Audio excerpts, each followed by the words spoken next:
બગસરાના હુડકો વિસ્તારમાં દીપડાના હુમલાથી ભયનો માહોલ ફેલાયો છે. મોડી રાત્રે ઘરના આંગણે સૂતેલા 10 વર્ષના કુમાર નામના બાળક પર દીપડાએ હુમલો કર્યો હતો. અચાનક થયેલા હુમલાથી પરિવારજનો દોડી આવ્યા હતા અને બૂમાબૂમ કરતા દીપડો ત્યાંથી ભાગી ગયો હતો.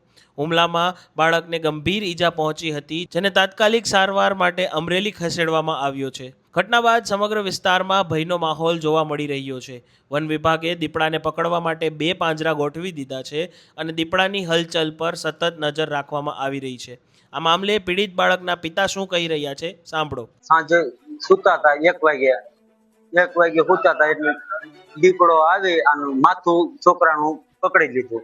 એટલે બૂમા બૂમ થયો એટલે અમે બધા જાગી ગયા અને અમે હાકલ મારી એટલે છોકરાને પીડો મૂકીને ભાગી ગયો. હા, અને 1 વાગ્યાનો સમય. હવે સ્થાનિક લોકોમાં એક જ સવાલ છે કે આખરે દીપડાનો આતંક ક્યારે ખતમ થશે? આ મામલે તમારું શું કહેવું છે અમને કમેન્ટ બોક્સમાં જરૂર જણાવજો. અને આવા જ વધુ અપડેટ માટે સ્વમાનની ચેનલને લાઇક, શેર અને ફોલો કરવાનું ભૂલતા નહીં. નમસ્કાર.